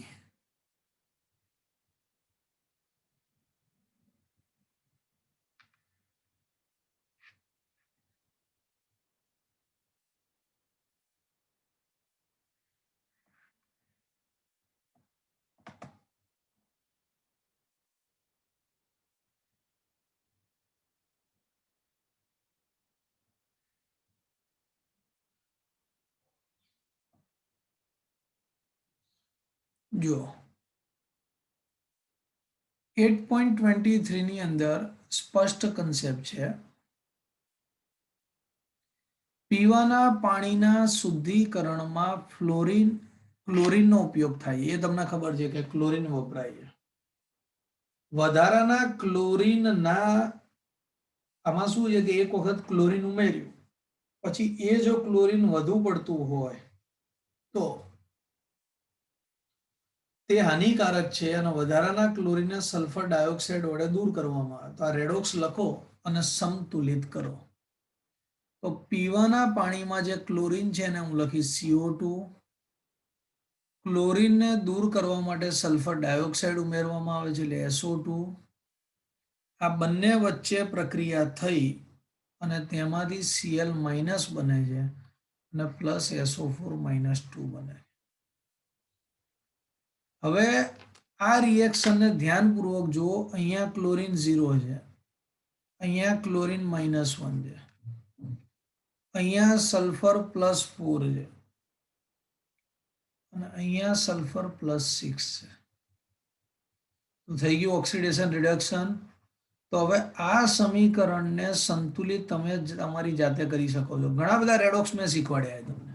કોઈ પણ પદ્ધતિ વાપરી અને આને તમે તમારી જાતે સંતુલિત કરી શકો છો. બરાબર છે, એટલે ઘરેથી સંતુલિત કરવાનું છે.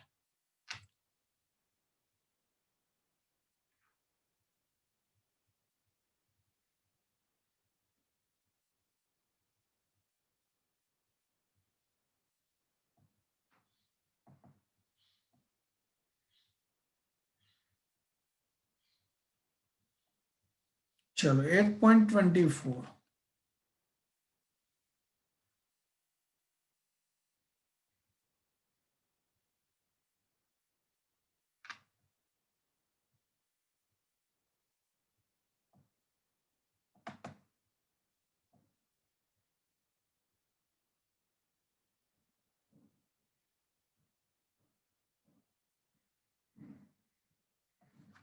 તમારા પાઠ્ય પુસ્તકમાં આપેલા આવર્ત કોષ્ટકનો અભ્યાસ કરો અને નીચેના પ્રશ્નોના ઉત્તર આપો. આપી દઈએ ઉત્તર. શું કહે છે? વિષમીકરણ પ્રક્રિયા દર્શાવી શકે તેવી સંભવિત અધાતુઓને પસંદ કરો અને વિષમીકરણ પ્રક્રિયા દર્શાવી શકે તેવી ધાતુઓને પસંદ કરો. જો એક જવાબ તો બહુ સિમ્પલ છે, અહીંયા હું તમને બતાવી દઉં. બેઠું જ અહીંયા ટેક્સ્ટ બુકનું લઈ દઉં.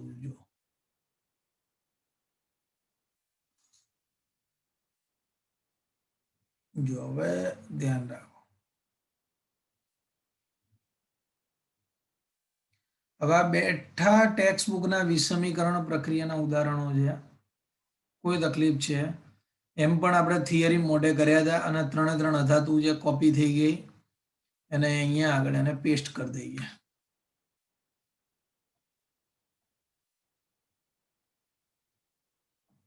એટલે કઈ નવું વિચારવાનું જ નથી આપણે. વિષમીકરણની થિયરીમાં જે ઇક્વેશન હતા એ જ ઇક્વેશન આપણે અહીંયા લખી નાખવાના છે. એ ફોસ્ફરસ અધાતુ, સલ્ફર અધાતુ અને ક્લોરીન અધાતુ, 3 અધાતુ છે. ફોસ્ફરસ પણ અધાતુ છે, સલ્ફર પણ અધાતુ છે અને ક્લોરીન પણ અધાતુ છે. આ 3 અધાતુ તમને આપેલા છે અને એને ધ્યાનપૂર્વક જુઓ તમે અને દરેકનું વિષમીકરણ થાય. આપણે વિષમીકરણની થિયરી ભણ્યા છીએ. વિષમીકરણ એટલે શું? એક જ ઘટકનું ઓક્સિડેશન અને રિડક્શન બંને સાથે થાય. તો આ તો તમે થિયરીમાં તૈયાર કરેલા હોય ઇક્વેશન, એને અહીંયા મૂકી દેવાના છે. હવે ટેક્સ્ટ બુકમાં ઉદાહરણ માત્ર અધાતુનું આપેલું છે પણ ધાતુનું આપેલું નથી. તો શું કરીશું? એ બનાવીશું આપણે ધાતુને. અધાતુ માટે તો છે જ, આપણે ભણેલા છીએ, પણ ધાતુ માટેના આવા સમીકરણો કયા શક્ય બને છે બતાવું તમને. હમણાં જ એક સમીકરણ જોયું આપણે આની પહેલા, Mn વાળું સમીકરણ યાદ કરો. હમણાં જ એક સમીકરણ મેંગેનીઝ વાળું જોયું, એ ધાતુનું વિષમીકરણ હતું. જુઓ આ રહ્યું. જો આ શું હતું? આજે આપણે મેળવ્યા આ શું હતું? ધાતુનું વિષમીકરણ જ હતું. જોઈ લો, Mn+3 માં +2 પણ થાય છે, +4 પણ થાય છે. હું તમને 3 નાના બહુ સરસ ઇક્વેશન આપીશ જેથી મોઢે કરવામાં મજા આવશે તમને. Cu+2, 2Cu+2, એમાંથી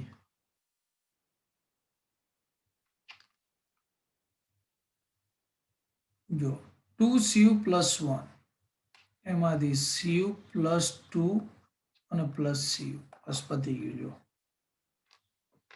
Cu+1 માંથી +2 અને +1 માંથી 0 થઈ ગયું. રિડક્શન ઓક્સિડેશન બંને, 1/2 ઓક્સિડેશન, 1/0 રિડક્શન. સેમ એવું ગેલિયમ લઈ લઈએ. ગેલિયમ +3 લઈએ. ગેલિયમ +3 અને +2 ગેલિયમ. તો જોઈ લો, ગેલિયમ 1 માંથી 3 ઓક્સિડેશન, 1 માંથી 0 રિડક્શન. ઇન્ડિયમ લઈએ, બેઠું. ગેલિયમ અને ઇન્ડિયમ એક જ સમૂહના તત્વો હોય. ઇન્ડિયમ +3 +2 ઇન્ડિયમ, નહીં આવશે 0. બોલો હવે આ યાદ રાખવાના ગમે આપણને? એકદમ ઈઝી સમીકરણ છે, કોઈ પણ પ્રકારના પ્રોબ્લેમ વિના સમીકરણ છે. વિષમીકરણ, કોપર 1/2 ઓક્સિડેશન, 1/0 રિડક્શન. થઈ ગયું બંને? સમજાય છે?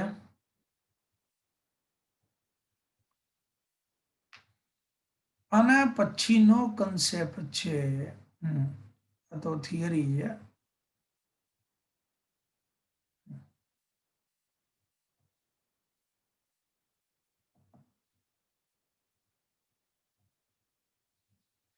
.25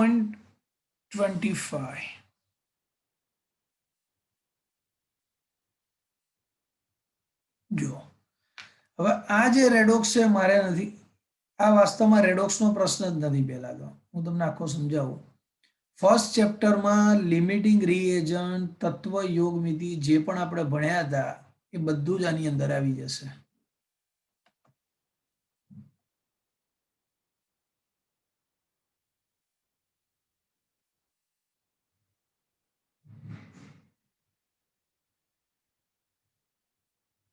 જો હું તમને અહીંયા એક ઇક્વેશન આપીશ ને એના ઉપરથી તમારે મને ગણતરી કરીને બતાવવાનું છે.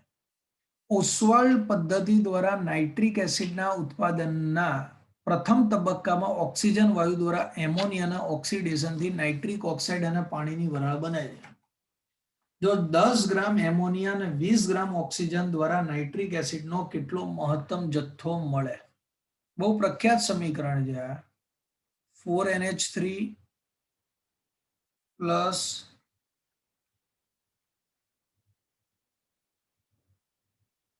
5 oxygen gives 4 nitric oxide plus 6H2. 4Na3 5O2 gives 4NO plus 6H2 આ રિએક્શન છે. હવે એક વસ્તુ વિચારો કે અહીંયા તમને 10 ગ્રામ એમોનિયા અને 20 ગ્રામ ઓક્સિજન આપેલું છે. તો તમારે એ ગણવાનું છે. હું તમને 5 મિનિટ આપું. જો તમે ભૂલી જાઓ, રેડોક્સ આવતું જ નથી આમાં. તમને ઇક્વેશન આપેલું 10 ગ્રામ એમોનિયા હોય ને 20 ગ્રામ ઓક્સિજન હોય તો આ બે વચ્ચેની પ્રક્રિયાથી કેટલો નાઇટ્રિક ઓક્સાઇડ મળશે તે આપણે શોધવાનું છે. સૌપ્રથમ તમારે લિમિટિંગ રીએજન્ટ શોધવો પડે, કારણ કે કોઈ પણ ગણતરી લિમિટિંગ રીએજન્ટના સંદર્ભમાં થતી હોય. તો મને આનો ઝડપથી તમે જવાબ આપો. 5 મિનિટ 8:35 પાછા મળીએ છીએ. આજે થોડું 10-15 મિનિટ વધારે ખેંચીશું, પણ હવે ચેપ્ટર કમ્પ્લીટ થઈ ગયું છે. ઓકે, ચલો 8:35 મળીએ. જો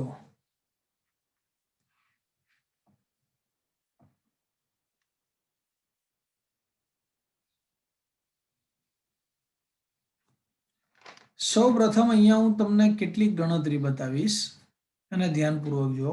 નાઇટ્રોજન 14, હાઇડ્રોજન 3 એટલે 17.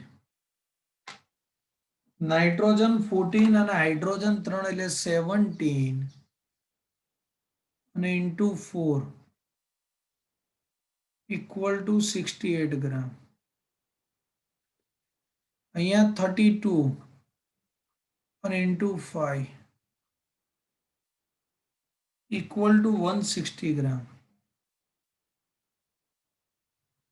તો પહેલા તો તમારે લિમિટિંગ રીએજન્ટ માટે એક કન્ડિશન મૂકવી પડે. અહીંયા અને નાઇટ્રિક ઓક્સાઇડ આપણે જોઈએ છે એટલે એનું પણ ગણી નાખીએ. નાઇટ્રોજન 14 અને ઓક્સિજન 16, 30 એટલે 4 into 30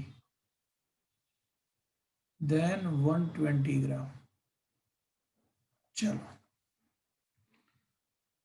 પહેલી કન્ડિશન તમારે એ લખવી પડે કે 68 ગ્રામ એમોનિયા છે. સમજી લો, 68 ગ્રામ એમોનિયા હોય તો 160 ગ્રામ ઓક્સિજન વપરાય છે. શું 68 ગ્રામ એમોનિયા હોય તો 160 ગ્રામ ઓક્સિજન વપરાય છે. તો આપણી પાસે એમોનિયા કેટલો છે? 10 ગ્રામ છે. તો ઓક્સિજન કેટલો જોઈએ? આ જ હતું ફર્સ્ટ ચેપ્ટરમાં કે 68 ગ્રામ એમોનિયા હોય તો 160 ગ્રામ ઓક્સિજનની જરૂર પડે. તો 10 ગ્રામ એમોનિયા હોય તો કેટલા ગ્રામ ઓક્સિજનની જરૂર પડે? તો 10 ગુણ્યા 160 ભાગ્યા 68. ચલો કરો તો કેટલો આવે છે આન્સર?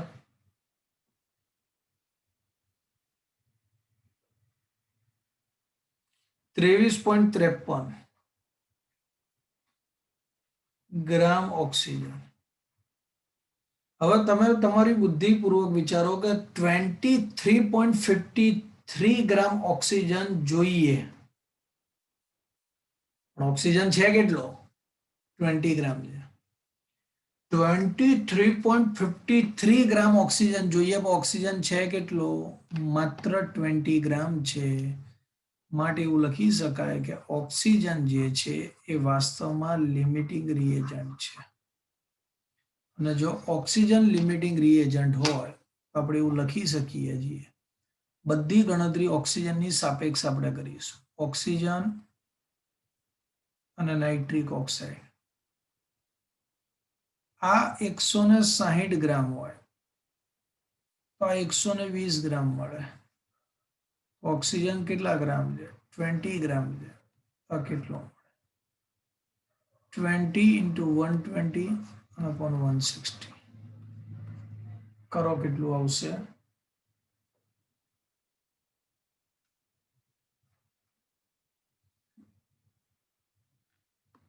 ઓકે, 15 ગ્રામ નાઇટ્રિક ઓક્સાઇડ મળે. ઓકે, ચલો ઇઝી. આમાં ક્યાં રેડોક્સ આવ્યું એ કહો. આ 8.25 સુધી જ જે તમારો સિલેબસ હતો એ છે, બાકીનું પોટેન્શિયલ વાળું છે જે છે નહીં, અને બધું પાછું 12th ની અંદર આવી પણ જાય છે. હવે જે 8.13 નો બી નંબર આને જોઈ લઈએ.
જો હવે 8.13 નું જે આ એક જ મિનિટ,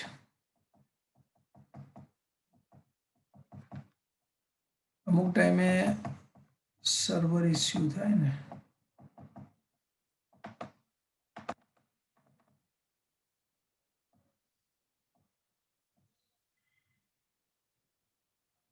ચલો હવે ધ્યાનપૂર્વક તમે વિચારો કે HCHO આના નામ શું થાય? ઓર્ગેનિક સંયોજન ભણશો પછી ખબર પડશે કે આનું નામ શું છે. પહેલું સંયોજન છે એનું નામ થાય ફોર્માલ્ડિહાઇડ.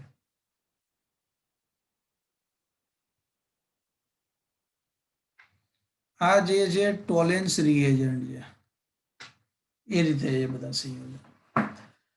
હવે આ જે પ્રક્રિયા છે એમાં ખાલી એટલું જ પૂછ્યું છે કે તમે ઓક્સિડેશન કરતા અને રિડક્શન કરતાને ઓળખી બતાવો. તો બહુ સિમ્પલ છે.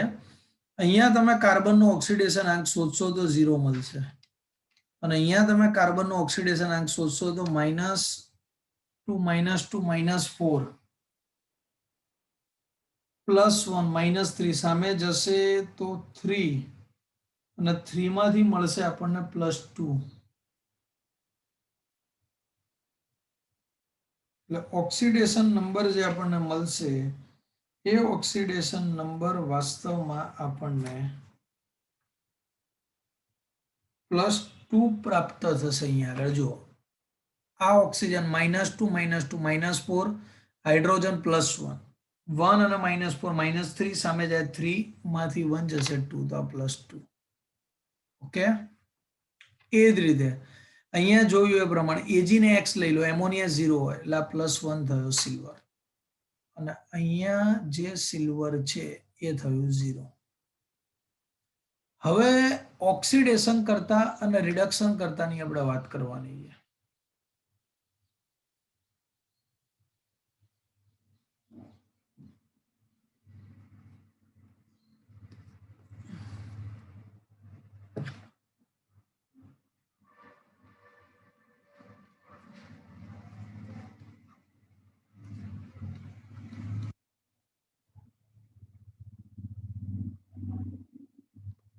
જો જેનું રિડક્શન થાય તેને ઓક્સિડેશન કરતા ગયા. તો રિડક્શન 1 થી 0 થયું સિલ્વરનું.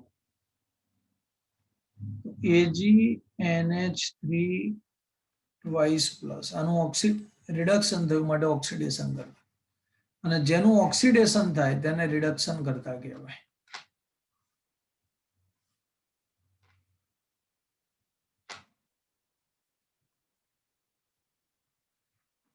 ઓકે, એટલે જેનું ઓક્સિડેશન થાય તેને રિડક્શન ને રિડક્શન થાય તેને ઓક્સિડેશન કરતા કહેવાય.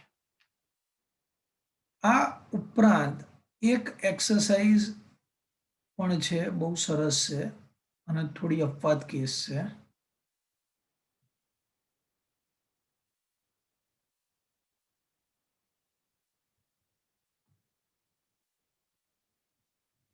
.4 નંબર.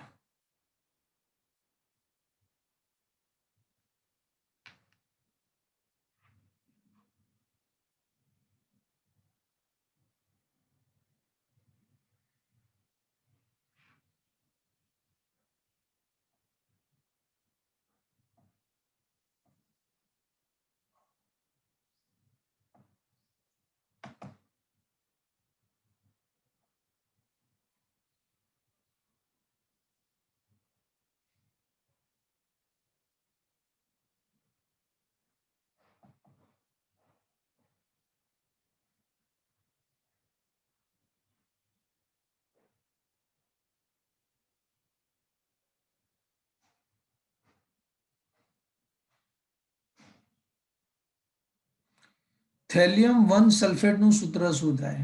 થેલિયમ Tl2SO4 થાય. કારણ કે થેલિયમ એટલે Tl એ +1 હોય અને સલ્ફેટ એટલે SO4 -2 હોય.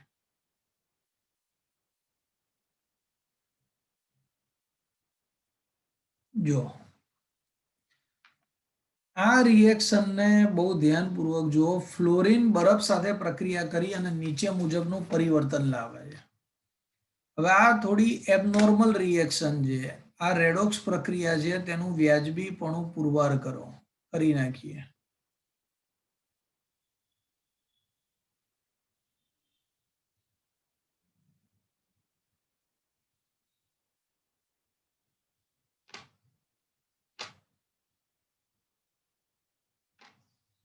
જો અહીંયા ઓક્સિજનનો ઓક્સિડેશન નંબર -2 છે, અહીંયા ફ્લોરિનનો 0 છે, અહીંયા ફ્લોરિન -1 છે. મોટા ભાગના સંયોજનોમાં ફ્લોરિન -1 જ જોયેલો છે, પરંતુ આ કેસમાં એવું છે, સમજી લો, આ કેસમાં એવું છે કે અહીંયા જે ઓક્સિજન છે એ -2 છે અને આ ફ્લોરિન +1 છે અને આ હાઇડ્રોજન +1 છે. કારણ કે જો તમે ફ્લોરિનને માઇનસ લો છો તો આ બંનેના કોમ્બિનેશનથી કોઈ પ્લસ થતું નથી. એટલે આ કેસમાં ફ્લોરિન 0 જે છે એ 0 માંથી, સમજી લો, ફ્લોરિન જે છે એ 0 માંથી -1 પણ થાય છે અને ફ્લોરિન 0 માંથી +1 પણ થાય છે. સમજાય છે? એટલે ફ્લોરિન વિશે આપણે એવું કહી શકીએ કે આ ફ્લોરિન 0 માંથી -1 એટલે રિડક્શન થાય છે અને ફ્લોરિન 0 માંથી +1 થાય છે એટલે ઓક્સિડેશન થાય છે. માટે એવું કહી શકીએ કે આ પ્રક્રિયા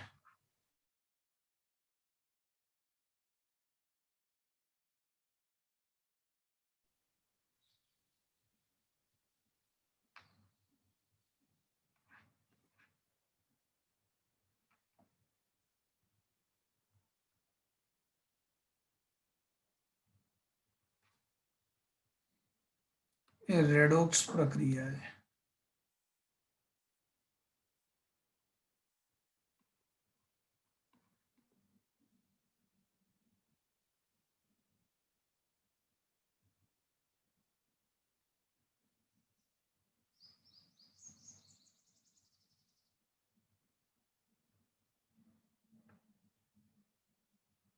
ચલો, ખબર પડી તમને? વિશાલ, તું શું કહેવા માંગે છે કે ખબર નહીં પડતી?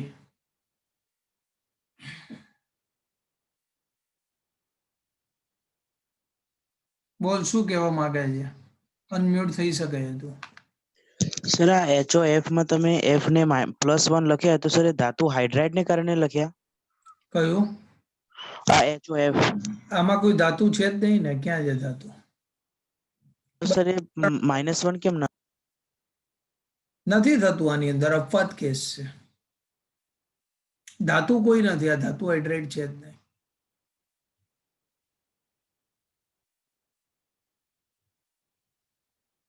Okay sir. ઓકે, હજી તમને કઈ પ્રોબ્લેમ